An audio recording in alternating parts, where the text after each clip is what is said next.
So before I start the video and before I start talking about anything in this video, I want to clarify something. This is all for fun, and we are discussing things in a fictional universe that do not apply to real life, okay? Okay, I don't want to see anybody in the comment section arguing about things when in all reality, it really doesn't matter. Cool? Okay, I'm not trying to step on anybody's toes here. Disclaimer aside, enjoy the video.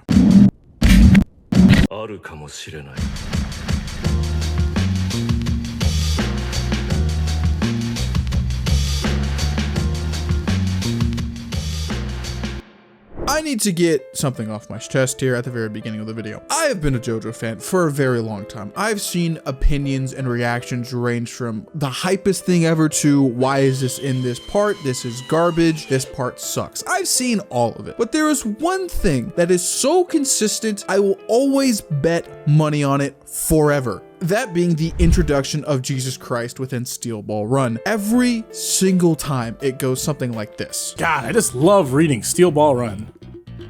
Is that Jesus? Anyways.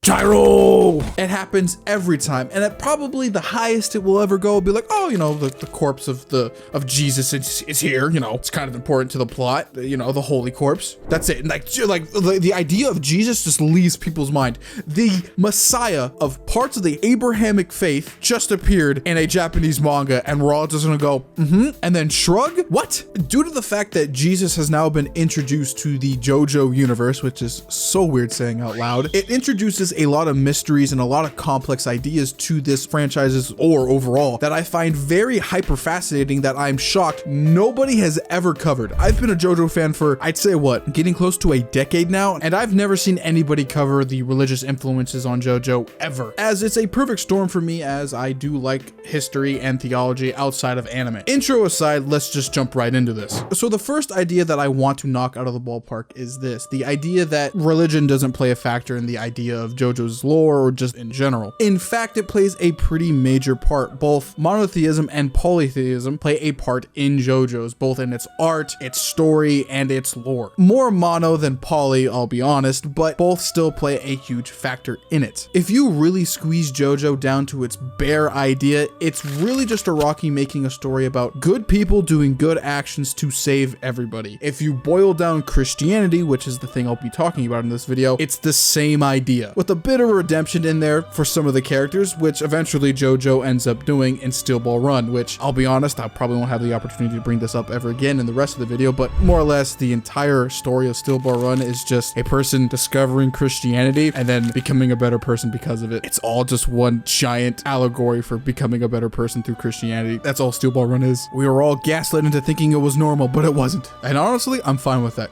Good story. Really good story. And aside from major, you know, plot developments or other characters, you see it in very small ways with like Dio being a kind of a literal idea of Lucifer, you know, one challenging God, one wanting to become a god with his vampiric powers. You see it through that. You see it with Poochie and how he's basically the idea of a false prophet. You see it with the Joestars being good people doing good things, so everybody is, you know, doing better, even though they're basically sacrificing themselves over everybody else so nobody else gets hurt. Similar to Jesus, like it's there. It's very nuanced, but it's there. And you know, in some parts of the manga, at least before part 7, it just straight up says God at some points. You know, it says it in the Made in Heaven Stand stats, like God exists within parts 1 through 6. It's just not a massive thing to worry about because it's not the focal point. So Christianity's influence is definitely there, and depending on how you see other things within parts 1 through 6, you definitely see a lot of the poly religions influences on JoJo as well. And thanks to part 7 Steel Ball Run and part 8 JoJolion straight up just introducing literal religious ideas and Bible verses and characters of the Bible into the story, it now complicates lore and the ideas of JoJo forever now, as it's now just not some one-off sentence or a little like character thing that really doesn't matter for the overall story. It's just not some random tidbit. It's like, no, it's literally part of the story now. And now since both that story and the many religious ideas and themes both have to cohabitate in this environment, there's going to be a lot of interesting things that come out of it, at least lore-wise in universe. So how does Araki put the monotheistic ideas of Christianity into JoJo's? By literally putting Jesus Jesus and God into it. I could honestly say Araki does a near one-to-one of these characters from the Bible. But of course, since this is now taking place in the JoJo universe and there is a bit of a crossover, some things are of course changed. One of the major ones being Christ's resurrection. Instead of going back to heaven with his dear old dad, Jesus instead stays on earth to walk around is the best way I would like to describe it. He basically ends up saying to Joseph that he's going to travel east and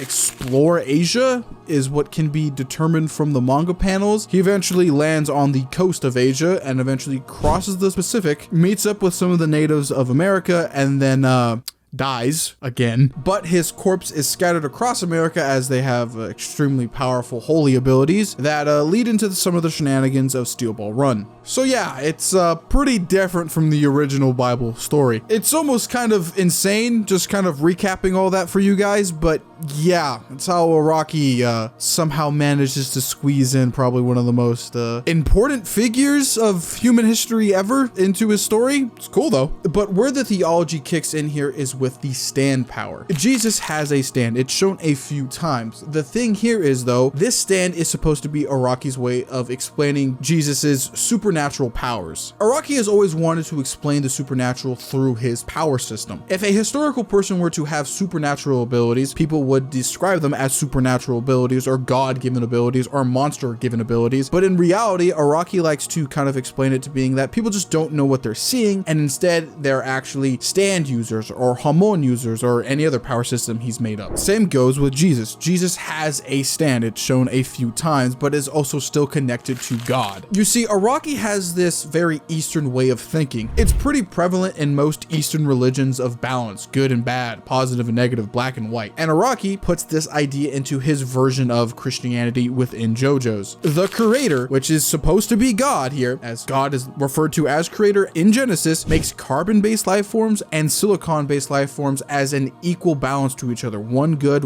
one bad, or maybe just a fall off if one just ends up screwing up. There is a balance in life. This is also seen through Ticket to Ride and Love Train, which can be assumably what Jesus's powers were originally. It can grant fortune, but there has to be misfortune placed somewhere else. The blending of ideas here is incredible, and it just doesn't stop here. Thanks to Araki introducing all these concepts he's made over the years and fusing them with Christian ideas, it even goes farther. Technically, anybody in the Bible, angels, demons, people, if any of them showed like supernatural powers, they potentially could be stand users. For example, Noah or Moses technically could be stand users very similar to Jesus and were being helped by God. It then leads into this even greater idea of how JoJo lore affects the meaning behind a lot of the stories in the Bible. Sadly, I really can't go hyper in depth on that kind of subject since, well, theology is a completely different subject than what I do here on my channel and is a lot more complicated and a lot more deep than I think a lot of people realize. So I really can't,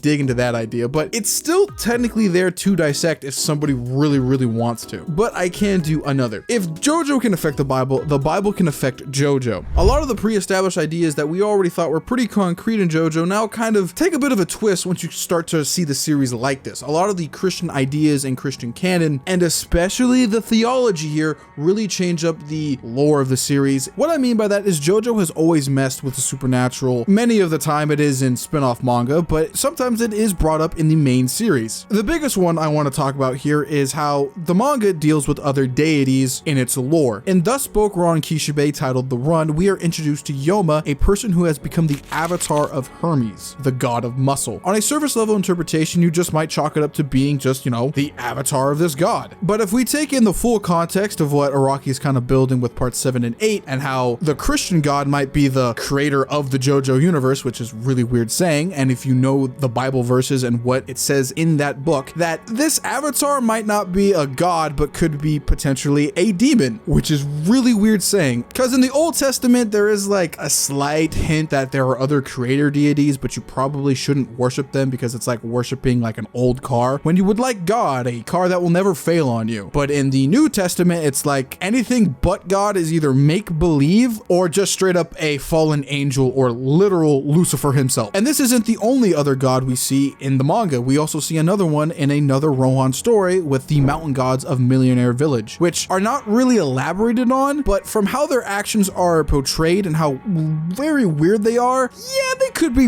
demons too. Or maybe in both cases, depending on your view of Christianity, they might be patron saints. That's another one. The reason why I bring this up is, well, technically demons are canon within JoJo. Of course, in another Rohan story, Rohan encounters a demon that takes over a person's body and then proceeds to talk to himself, saying that it might be a naturally occurring organism within the world, leading back into the idea within part 8 of God just kind of making a world of balance, having both good and bad things within it. There's also this weird evil rabbit spirit that shows up that comes from the moon. And that's there in another Rohan story. Why are all these in Rohan stories? I just realized that. The self-insert realizing things about the world might be a thing there. Gotta look into that. I'm not even joking at this point. It's all interconnected. All of it is.